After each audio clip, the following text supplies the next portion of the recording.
नमस्कार साथियों, स्वागत है आपका अपने YouTube चैनल आगाज सर डीआर में। इस बेहद ही खास सेशन में बात करते हैं आपके पर डे होने वाले करंट अपडेट्स की जानकारियों को, जिसे आप अपने करंट अफेयर में अपडेट करें और साथ ही साथ अपनी तैयारी को मजबूत करें। तो इसी तरीके और भी करंट अफेयर व अन्य टॉपिक से जानने के लिए आप जुड़िए मेरे YouTube चैनल आकांक्षा सर डीआर के साथ। इसको सब्सक्राइब करिए, लाइक शेयर और कमेंट भी करिए। आइए देखते हैं आज के प्रमुख करंट अफेयर्स और देखें उनके आंसर्स क्या हैं। तो सबसे पहला क्वेश्चन ये है कि अक्सर ये क्वेश्चन पूछ लिए जाते हैं, कभी हाल ही में चक्रवाती तूफान जावाद आया हुआ है, तो उसको किस सागर या महासागर में इसको उत्पन्न हुआ है। तो अगर इसकी लोकेशन की बात करते हैं तो आप देखिए, जो इस जगह से उठता हुआ कुछ इस तरीके से ये गया हुआ है ये तूफान। तो अगर इसके बारे में आप देखें तो जावारी जो तूफान है ये बंगाल की खाड़ी में उत्पन्न हुआ है। अगर देखें ये भारत के किन राज्यों को प्रभावित करेगा, तो ये आपका जो आंध्र प्रदेश है इस राज्य को, और साथ ही साथ जो उड़ीसा है इनके तटवर्ती इलाकों को ये आपको क्या करेगा, उनमें इसकी जान माल की नुकसान की यहाँ संभावनाएं बनती हैं।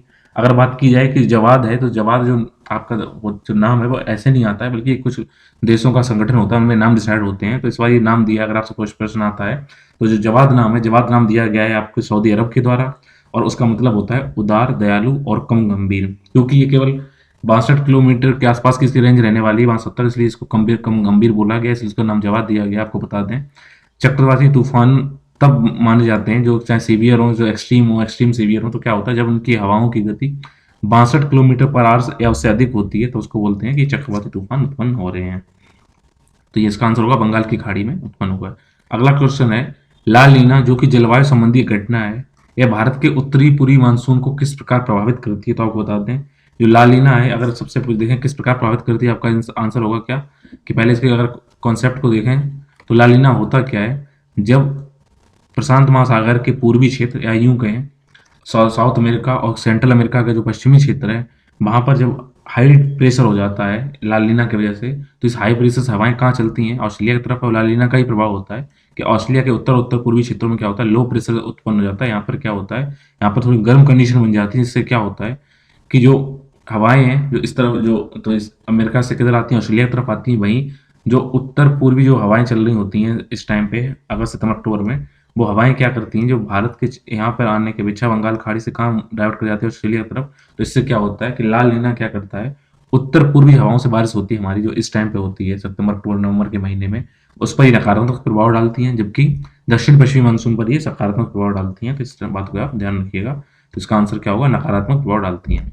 अगला क्वेश्चन है कि भारतीय संविधान की प्रस्तावना को कितनी बार संशोधित किया गया है। क्योंकि इस टाइम पर अभी हाल ही में एक निजी बिल लाया गया है जिसमें और इसमें संशोधन की बात कही गई है। तो आपको बता दें कि अगर इसका आंसर देखें तो अभी तक केवल एक बार इसको संशोधित किया गया है।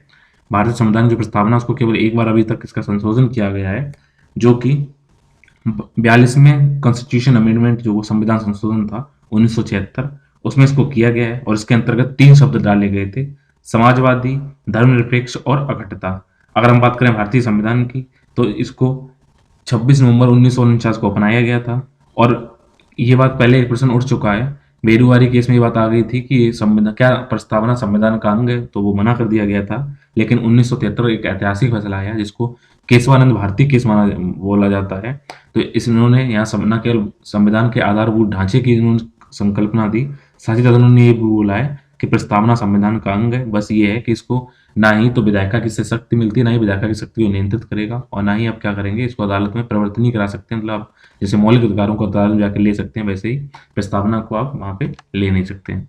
बात करेंगे सोशल कोऑपरेटिव CSR अर्थात कोऑपरेटिव सोशल रिस्पॉन्सिबिलिटी, जिसको सामाजिक कॉर्पोरेट उत्तरदायित्व के नाम से जाना जाता है। इसमें क्वेश्चन ये है कि इसमें कंपनी को कितना % अंशदान, अपना कितना इसमें अंशदान देना होता है।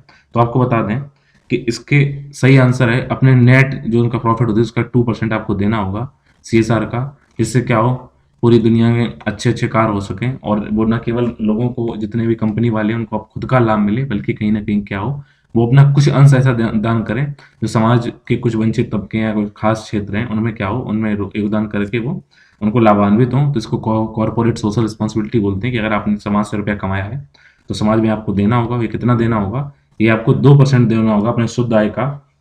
अगर इसमें बात करें तो किसको, कौन सी कंपनियों को CSR भरना या देना होता है, ऐसी कंपनियां जिनकी कुल संपत्ति 500 करोड़ या उससे अधिक है, या फिर उनका जो पूरा टर्नओवर है वो 1000 करोड़ या उससे प्लस है, या उनको शुद्ध लाभ 5 करोड़ रुपए का हुआ है, या पिछले 3 वित्तीय वर्ष में कभी जिनके इतनी पूरे क्राइटेरिया कंप्लीट हो जाता है, तो देती है, इस बात को आप ध्यान रखिएगा। अगला क्वेश्चन है, ब्रांड बॉन्ड वैल्यू और उत्पादन के बीच क्या संबंध होता है? मतलब इसमें क्या है, बॉन्ड प्राइस और उत्पादन। तो यहाँ पे एक चीज आप ध्यान रखिएगा, बॉन्ड प्राइस का मतलब क्या होता है, वो रुपया जो आपने किसी बॉन्ड को खरीदने में लगाया है, और उत्पादन का मतलब होता है जब आप अपने बॉन्ड को बेचेंगे तो आपको टोटल कितना अर्न होगा। तो ध्यान रखिएगा, जिस बॉन्ड में जितना अधिक आप रुपया लगाएंगे तो उसको क्या होगा, उत्पादन उतना कम होगा, क्योंकि अगर आप किसी चीज को सस्ती को महंगी खरीदेंगे तो ऐसा था नहीं वो डबल में बिकेगी, जितने बिकेगी तो कम ही होगा। तो ध्यान रखिएगा, इनवर्स रिलेशनशिप है इसमें बॉन्ड प्राइस और यील्ड में, क्योंकि अगर बॉन्ड प्राइस कम रहता है, जैसे यहाँ पे बॉन्ड प्राइस कम है तो यील्ड अधिक होगी, वैसे ही अगर बॉन्ड प्राइस अधिक है तो यील्ड क्या हो जाती है, कम हो जाती है। तो उनके बीच में क्या है, एक इनवर्स रिलेशनशिप है, जिसको हिंदी में व्युत्क्रमानुपाती संबंध कहते हैं, इस बात को आप ध्यान रखिएगा। तो बॉन्ड को खरीदना है तो उसको बॉन्ड प्राइस बोलते हैं, जब बेचना तो बॉन्ड यील्ड का जितनी आपको प्रॉफिट मिला उसको यील्ड बोलते हैं। यहाँ पर उत्पादन मतलब कोई फसल उत्पादन से नहीं, बल्कि आपको खुद कितना प्रॉफिट होगा। बात है हेजिंग शब्द का अर्थ क्या है, तो आपको बता दें हेजिंग शब्द सबसे पहले ये अर्थ इकोनॉमी का वर्ड है ये हेजिंग। तो हेजिंग शब्द का अगर ओवरऑल अगर देखें इसका अर्थ होता है बचाव, यानी कि बचाना। इसमें क्या होता है, जब कोई कंपनी बाजार में अपनी पोजीशन से अगर उसके नुकसान हो रहा है तो उसके नुकसान को बचाव करने के लिए क्या करती है, हेजिंग ट्रेडिंग करती है, इसलिए उसमें हेजिंग शब्द दिया गया है। इसका आप यूं समझिए, अगर आपने अपने घर के बाहर कोई गार्डनिंग की है और गार्डनिंग कोई जानवर वहां पे आ रहे हैं तो उसको बचाव के लिए आप क्या करते हैं, वहां पर बाउंड्री लगाते हैं, तारवार लगाते हैं, तो उसको हेजिंग फेंसिंग बोलते हैं। ऐसे ही इसमें क्या होता है कि जो किसी भी कंपनी को ऐसा लगता है कि फ्यूचर में उसकी क्या होगी, उसकी ब्रांड वैल्यू कम आएगी, उसको प्रॉफिट कम होगी, उसके बचाव के लिए कहीं ना कहीं रुपए इन्वेस्ट करता है, उन्हें बचाने की कोशिश करता है, इसको बोलते हैं हेजिंग सामान शब्द में। अगला क्वेश्चन है, ऑस्ट्रेलिया में चक्रवाती जो तूफान आते हैं उनको किस नाम से जाना जाता है? काफी इंपॉर्टेंट क्वेश्चन है, अक्सर परीक्षा में पूछा जाता है, तो ध्यान रखिएगा। ऑस्ट्रेलिया में जो चक्रवाती तूफान आते हैं उनको बोला जाता है विली विली। इसके अलावा और जगह अगर हम देखें कि और जगह पे किस किस नाम से कहाँ पे क्या क्या जाना जाता है, अगर इसको और हम नाम से शामिल कर लेते हैं तो इसमें आप आंसर ध्यान रखिएगा। भारत में उनको साइक्लोन के नाम से जाना जाता है, जो आपका जापान इलाका है वहां पर टाइफून नाम से जाना जाता है, और वहीं पर अटलांटिक महासागर में होने वाले तूफान या फिर प्रशांत महासागर में जो अमेरिका के पास होते हैं उनको क्या नाम देते हैं, हरिकेन के नाम से उनको जाना जाता है। इस चीज को आप ध्यान रखिएगा। अगला क्वेश्चन है, ऑस्ट्रेलिया का बिली मैंने आपको बता दिया है कि पाइका विद्रोह का संबंध किस राज्य से है? तो आपको बता दें, पाइका विद्रोह का संबंध जिसको बक्सी जगबंधु के नेतृत्व में लड़ा गया, और ये बेसिकली क्या था, ये वहां पर जो ब्रिटिश साम्राज्य था उनके खिलाफ लड़ा गया था। और इस टाइम ये करंट अफेयर आप बोलेंगे इस टाइम आप क्यों पढ़ा रहे हैं, इसका करंट अफेयर बनने का रीजन इसका मेन ये है कि अभी हाल ही में क्या हुआ है कि जो एनसीईआरटी ने कक्षा 8 में इसको शामिल करने का इसमें बोला गया है। तो पाइका विद्रोह किस राज्य से संबंधित है, ये ओडिशा राज्य से संबंधित है। और ओडिशा राज्य की बात की जाए तो इन्होंने क्या हुआ था कि पाइका लोग कौन थे, पाइका वो लोग थे, जैसे कहीं कहीं नायक भी बोला जाता है, नायक पाइका दोनों सिमिलर हैं। क्या होता था, राजा क्या करता था, कुछ लोगों को एक टैक्स फ्री लैंड देता था जिसमें आप क्या करिए, अपना अनाज उत्पन्न करिए और वहां पर अपना उसको उपभोग करिए। लेकिन जब युद्ध होगा तब आपको अपनी सेनाएं लाकर राजा की तरफ से लड़ाई करनी होगी और राजा को जिताना होगा। तो हुआ क्या था, जब अंग्रेज आए तो अंग्रेजों ने जो इनकी कर मुक्त जो भूमि थी उसको टैक्स के अंदर ला दिया, इसलिए पाइक का विद्रोह बना। स्टार्टिंग में केवल इसमें नॉर्मल जाना गया, लेकिन बाद में इसको अब उड़ीसा वाले ये कहते हैं कि इनको आप प्रथम स्वतंत्रता संग्राम के भी दर्जा दीजिए, क्योंकि हमने सबसे पहले हमने इसका रिवोल्ट किया था। साथ ही साथ उस टाइम पर और क्या कारण थे जो पाइका विद्रोह किया गया, एक तो उनके टैक्स पॉलिसी थी, साथ ही साथ वहां पे क्या था, जो नमक की जो कीमत थी वो बढ़ गई थी। साथ ही साथ उस टाइम पे भुगतान करने के लिए कौड़ियों का यूज किया जाता था, जैसे हमने बोला कौड़ियों के भाव बिक गए, मतलब कौड़ियों को उस टाइम पे मुद्रा के रूप में यूज किया जाता था। तो उन्होंने कौड़ियों को क्या किया था, उनको उन्होंने उन्मूलन कर दिया, उन कौड़ियों को निकाल दिया था। साथ ही साथ उन्होंने क्या किया, राजस्व के लिए जबरन वसूली लॉन्च की थी यहाँ पे, इसीलिए क्या किया गया था, अंग्रेजों के खिलाफ युद्ध लड़ा गया। तो यानी कि पाइका विद्रोह किस राज्य से संबंधित है, इसका आंसर है ओडिशा। अगला क्वेश्चन है, भारत सरकार द्वारा स्मार्ट सिटी मिशन कब लॉन्च किया गया है? अगर आप स्मार्ट सिटी की बात करें, स्मार्ट नाम से संबंधित है कि क्षेत्र को क्या करना है, काफी अच्छा बनाना है। स्मार्ट सिटी के अंतर्गत इंटरनेट ऑफ थिंग्स नेट से जोड़ना है, स्मार्ट एग्रीकल्चर करना है, स्मार्ट होम बना के रहना, उच्च शिक्षा का स्तर, साथ ही साथ स्मार्ट एनर्जी के लिए ऐसा करना, अगर आपको रात में लाइटें कम यूज है तो अपने आप ऑटोमेटिक बंद हो जाए, ओपन डाटा की यूज हो सके, वहाँ फ्री वाईफाई मिले, स्मार्ट रिटेलिंग हो, आप ऑनलाइन बैठे घर पे सामान मंगा सकें, आराम से आपको अच्छे आना जाना हो, वहाँ ट्रांसपोर्ट फैसिलिटी अच्छी हो, हेल्थ केयर सिस्टम अच्छा हो और स्मार्ट गवर्नमेंट भी रहे। तो इस तरह की नीतियां जो बनाई गई हैं, तो इसका क्वेश्चन आपसे ये था कि स्मार्ट सिटी मिशन को कब लॉन्च किया गया, तो इसका आंसर होगा, ये कहीं ना क्वेश्चन आता है 2015 में। ठीक है, अगला क्वेश्चन काफी इंपॉर्टेंट है, स्वतंत्रता के बाद से आज तक अब देश में कितनी बार जातिगत आंकड़े प्रकाशित किए जा चुके हैं? तो ध्यान रखिएगा, स्वतंत्रता के बाद आज तक देश में एक बार भी क्या हुआ, जातिगत आधारित आंकड़े नहीं दिए गए हैं। तो इनका आंसर क्या होगा, शून्य बार इनको अभी तक जारी किया गया, एक बार भी जारी किया नहीं गया है।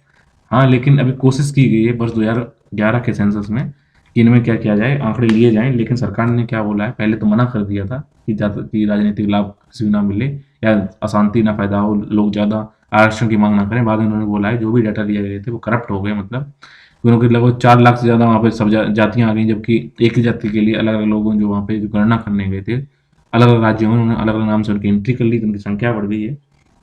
तो इसलिए इन्होंने क्या बोल दिया है कि इसको नहीं अपनाया जाएगा। तो इस बात की बात करते हुए इन्होंने बात करें कि भारत में जातिगत आंकड़े कभी पहले डाले गए, प्रकाशित किए गए, तो भारत में 1871 में सबसे पहले स्टार्ट किया गया था, जातिगत जनगणना स्टार्ट की गई थी, और 1881 में प्रॉपर वे से किया गया था। तो आखिरी बार 1931 में जातिगत आंकड़े डाले गए, जिस पर ध्यान रखना। इस बार सोशल इकोनॉमिक कास्ट सेंसस जो 2011 में लिया गया है, उसके देखें कुछ कुछ आउटकम्स आए हैं। उसमें क्या हुआ है कि ग्रामीण और शहरी क्षेत्रों में कुल मिलाकर 24 करोड़ परिवार रह रहे हैं, जिसमें से गांव के करीब 18 करोड़ परिवार हैं, जो लगभग 2.37 करोड़ ऐसे फैमिली हैं जिनके पास क्या है कि या तो एक रूम है या फिर उनकी कच्ची दीवारों वाला मकान है।